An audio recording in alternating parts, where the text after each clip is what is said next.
Hello, everyone. It's another episode of Tailgate Talk. Today it's just me and Nicky Two Step. Joe's not feeling so great, so he's got the day off. But Nick, sad of the people. Well, we finally got to conference championship week, but I think we got a little bit of news to talk about first.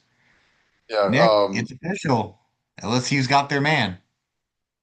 I forgot that we hadn't talked since that was official. It's been, you know what? This coaching carousel has just been peak college football. We got the CEO of Crumble Cookies stepping in to make sure that BYU keeps their coach. We got obviously the Lane Kiffin news. It's peak college football. It's what we want to see. And yeah, I mean, I think it's a great hire for LSU. Just be careful who you're hiring because Lane Kiffin has proven that he uh he doesn't you can never tell what's going on in his mind. And to quote the reporter that he went after during the Egg Bowl, that was completely right. You can't make a Yeah. housewife out of a hoe. And when I'm saying hoe, I'm saying Heaux. So yeah, I mean, I think Ole Miss did a good job of solidifying their coach rather quickly. One, not one for the playoff, but two to keep their recruits with National Signing Day being yesterday. So it's tough for LSU. I would have loved to see them be at full strength. Bless you for the Yeah. I'm playoff, okay. but I would have loved to see him be at full strength. But I do think that it's a good move for Kiffin. I think the LSU job will be like if he can win at Ole Miss, he can win at LSU. So it's just coaching, man. And I'm okay. I'm good. I'm good. shout out to Crumble Cookies for keeping Penn State without a coach. One more thing on that It's before I not let you just that. talk. It's Mormon the Church. no. I'm talking about the agent to all the coaches. Like there's this one agent, I'm forgetting his name, but he's the agent of James Franklin, Oh, and he's really? basically been at every coach that like they've kind of been going after. He's made sure they've gotten extensions at the schools that they're at and just stayed away from Penn State. So That's this amazing. is, I didn't I know mean, it that. shows like I think that what we're seeing is that how you treat your employees, how you treat the people around you, will end.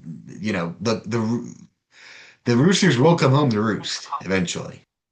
Mm. You know, I like you saw the statement that Lane Kiffin made about he asked and his players wanted him to finish out the season, and then they all said that was a completely different story than what what happened in the meeting room.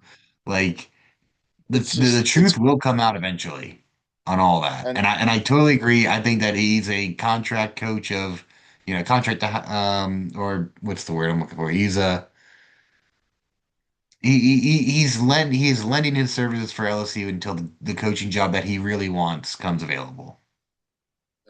I think he might try to go back to the NFL. I think that's kind of what we're gearing towards because realistically in college, there's not many jobs that you could really call an upgrade over LSU.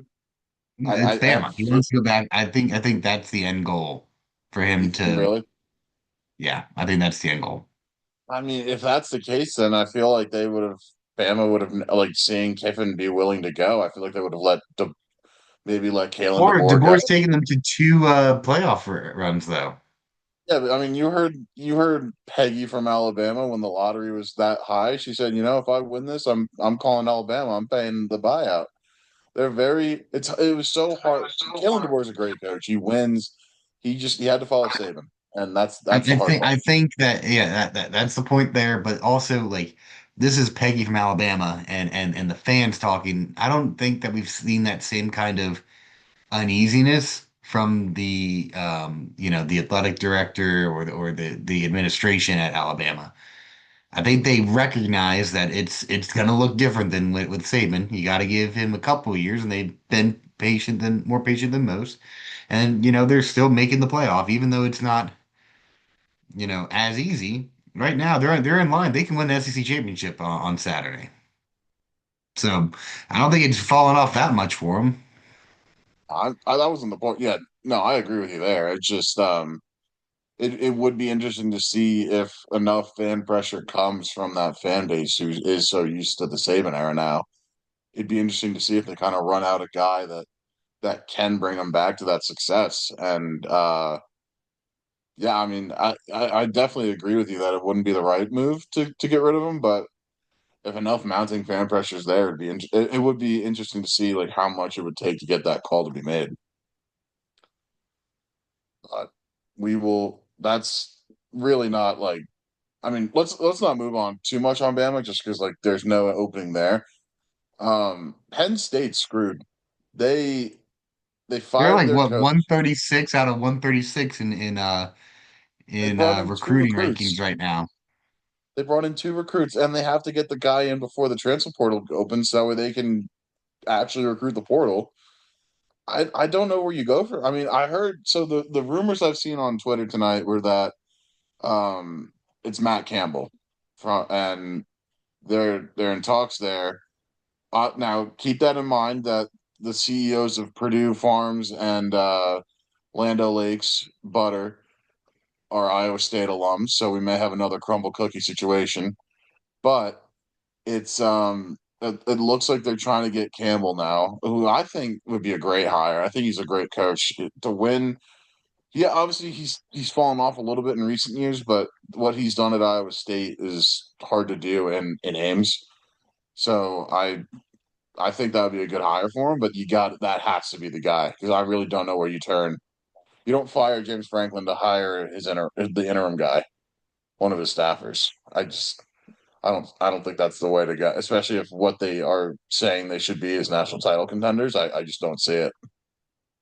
Yeah, I think this is a cautionary tale of the grass is not always greener. You need to make sure that when you move on from somebody, you have a plan in place. They did have a plan in place, but the problem is their plan wasn't rooted in reality because I think their plan was Signetti.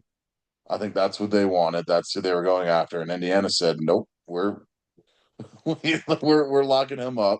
And then that followed suit where every single team is like, "Yeah, we're not letting you go. We're extending you." I think Satake would have been a great hire from BYU, and then people stepped in to keep him there. Um, it would be hilarious if they get Brian Kelly. I'm just going to put that out there. Uh, so we'll see, but we could be seeing BK up in State College. That's quite a history to go up there. But yeah, I mean that. Those are really the big ones. Obviously, the Lane Kiffin domino. Uh, apparently he's going to be on game day this week, and I just want to know is the dog yours, bro, or is it not? Because the rumors out there that the dog isn't his. There's also some rumors about some conduct he had at Ole Miss that wasn't too good, and people kind of kept it quiet while he was there, just to I guess to protect him. But now that he's gone and did him this way, now it's like okay, now we're going to bring this to light. So hopefully nothing like that was really happening, but um, yeah, it'll be interesting to see what happens on game day this week. Well, with that, we've got some picks to make. Shall we get into it, Nick? Can you see that? Do we, can can you go into the full screen mode, please? There we go. Good job. Okay. So, little recap from last week that you and Joe both gained 4 points on me. So, still got my lead. Still feeling good. Um, conference championship week, we're doing it a little different this week. We picked every game, and they're just Big listed in. opportunity here. What was that? Big opportunity here. Well, you had an opportunity, and then let's just get into the picks. I made my First picks game, first. you did. Conference USA, Kennesaw State, 2.5 point favorite over Jacksonville State. I didn't think this would be the conference. Obviously, I'm not too tapped into this Conference USA, but I didn't think that Kennesaw. I'm pretty sure Kennesaw State is in their first or second year in the FBS level. Um, commend them for that, but give me Jacksonville State. I think I hate it. Pains me to pick a Gamecock team. I just think they have too much firepower. So give me Give me Jacksonville State. Joe also went with the Gamecocks from Jacksonville State. I'm going Kennesaw. I like what they're doing there. And yeah, I think I picked this one off a record. So that was also a point. I'm trying to pull up what the record was so I can correct myself if I'm wrong. But Fair enough. Fair yeah, I'm enough. going with Kennesaw State. Next one we got is the Sun Belt. This is a potential college football playoff play-in game if a couple things break James Madison's way. I really like the Dukes. I hope they get a chance. I'm going with James Madison. I think that this is going to be hopefully their kind of springboard into a playoff berth, but they do need some help. Joe also went with James Madison. Yeah, James Madison all the way here. I would love to see them in the playoff too. They do need a couple of games to go their way. I think they need Duke to beat Virginia. And if, I mean, the North Texas Tulane, I don't think impacts them. Now, if North Texas wins in a close game and they blow out Troy, maybe they can get in just off of that. But I think they need a little more chaos from the ACC. Do you think they need Duke to win? I think they also need like Texas Tech to win. They need Georgia to win. They need basically those three games to go to the people that are already locked in to open up another spot for them to sneak in because they're going to want to put Notre Dame and Miami in ahead of them. Um, so it'll take a little bit of work, but there is still a path for JMU. Speaking of that North Texas Tulane game, I think the winner of this game will get the auto bid for the group of five. Give me North Texas in that offense. I I love Westamaker. Chad Morris is going to Oklahoma State after the year, and I feel like he's going to take Westamaker with him. But give me the mean green here. Joe also went with North Texas. I forgot I'm speaking for him tonight too. Yeah, I agree with you 100%. North Texas all the way here. Now, UNLV and Boise State in the Mountain West. This game is interesting because UNLV, if some things break their way, like if Troy beats JMU and a couple of the other teams that we mentioned before, this is a team coached by Dan Mullen. And give me UNLV. I want to see some chaos. I wouldn't mind it if they kind of. I don't think they could sneak their way in, but for the narrative, give me the Rebels here. And Joe's also taking. He's on the Dan Mullen train with me. You can't root against that mustache and that mascot. Give me UNLV. And now we get into. I mean, that's a great slate on Friday, but Saturday is where the real games are. First one is the Big 12, BYU, Texas Tech. BYU is doing everything they can to get in. Texas Tech smoked them in Lubbock, and I think we get more of the same. I'm really high on the Texas Tech team. They're my Big 12 conference champion pick before the season started. So I want one for me to be right. And you know what? Joe agrees with me too. Red Raiders. Texas Tech is just too good. Give me the Red Raiders. The MAC, the what some are calling the granddaddy of them all. Um, Now this line, I'm looking at the live line right now. It has shifted. It's going towards the Red Hawks of Miami, Ohio, and I love it. Give me Miami. One Miami team is going to win on conference championship week, and it's not the one in Florida. And Joe's there with me too. I'm going with the Broncos here. It's off of vibes. It's off of gut feeling. I need to make some moves. So Broncos help me out here. Miami of Ohio. Who wants to be in Ohio? No one. But Maction's awesome all the time. So I tune into the game the just because only it's way Maction. the only way this game disappoints if it's not stupid. This game has to be stupid. This game needs to go into That's the like backbone of the quadruple MAC. overtime and be like 45 to 47, with extra points. Just go with it needs everything. It needs to be 100% Maction. It needs to be dumb. Now, one of the best games of the week, Georgia Bama. I think this 2.5 lines is disrespectful to Georgia. I think the dogs roll here. They're rounding into form. Kirby's got them rolling. I think they avenge that loss to Bama and hopefully keep them out. So give me Georgia. And Joe is also on Georgia.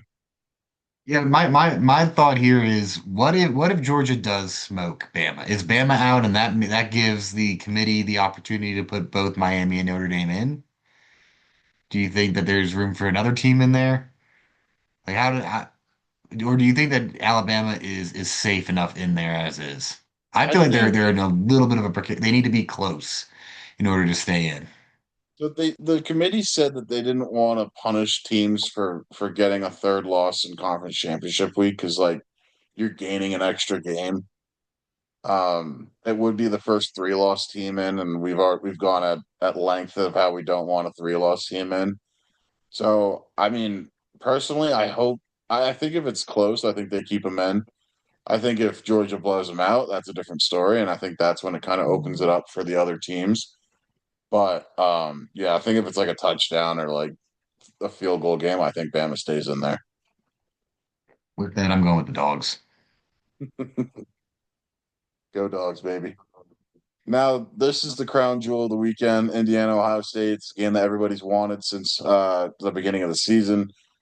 Um, Ohio State just looks like they're better than last year. Jeremiah Smith and Carnell Tate back. Joe agrees with me. I think the Buckeyes are the best team in the country, and I think they prove it. Now, I in my heart, I want Indiana because I do think that it's a great story, but my brain is telling me Ohio State.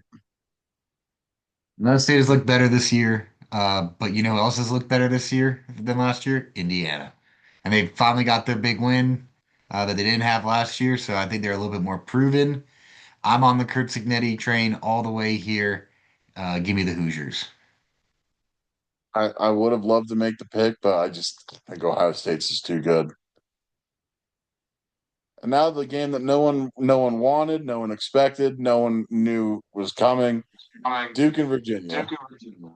Congrats to Tony Elliott. Very happy that he's gotten the Virginia Cavaliers to this spot. It didn't look good when he first started, but man, they stuck by him and it worked out for him. They're 10-2. I don't remember the last time Virginia had 10 wins. Duke's offense is too much for him. Give me the Blue Devils. Give me chaos. I think that Manny Diaz gets his signature win. It'd be hilarious if Duke wins the ACC. Because then, I mean, we can get into it if it happens, but oh my God, it'd be so funny to see what the scenarios are. Joe is going against me here. He's going with Virginia. I think that's the only time that he and I have differed. Correct me if I'm wrong, but not a lot of room for him to make up ground on me this week. Yeah, but it's another opportunity for me. Give me the Wahoo Wahs here. Um, Tony Elliott, I think it needs to be commended so much for what he's done to that program, how they've improved. He won ACC Coach of the Year. Um, and I think he gets Virginia their first playoff appearance with this game. That would be really cool if because I mean Virginia's one of those schools. I know they're a conference team. I don't hate them. There's no reason to not like them. They're almost like the Swiss. Who Just hates kind the of there. Swiss? They're very neutral. Just kind of there. Although Mark Packer says the Swiss is Wake Forest, which I agree with too. So what's Yeah, next I to the mean Swiss? What's almost the Swiss but not? Liechtenstein. There we go. They're Liechtenstein. I mean it's like I know we're supposed to not like Boston College. Oh my, wait, hold on. Okay. We're not supposed to like Boston College, who I found out tonight is, let me find the exact stat. Their men's tennis team is in shambles. I was just scrolling Twitter and I Poll. found What a a stat poll. that Boston College men's tennis has not won a ACC game since February of 2018. They are 0-81 since then, just a blip on the radar. Now, Someone said I just took a look at and men's tennis is 3 and 228 in conference play since joining the ACC. As previously stated, my only experience with the team was witnessing one of its members urinate in the garage elevator at a tailgate. They have it. They're 3 and 228 since joining the ACC. That is absurd. And the whole point was that a Boston College team or account was like, look, we have some of them. We have a high number of sports that we support here. They're like 31 sports. It's time to kind of cut back a little so we could send more money to football and to get better because their starting quarterback just out of the portal. And then they're like, well, we should look at men's tennis. Like they're not very good. Um, so yeah, Duke over Virginia. So I'm trying to understand the thread here of why you brought up Boston College men's tennis, but we're talking about Duke and Virginia in college football. you I'm said looking for the Virginia. thread here, Nick. I'm looking for the connection, and I don't see it. You said Virginia's Especially like with the how you Swiss. started it off, how we're not supposed to like Boston College because of our rivalry with clubs for Clemson. And I'm like, okay, like I'm waiting for the tie-in. I'm waiting. I think I'm Here's gonna my still wait tie-in. a little longer. Here's my tie-in. We talked about Virginia and Wake Forest being like the Swiss. I Boston College. I know we're supposed to have the rivalry. I don't hate them, but like they're just kind of there.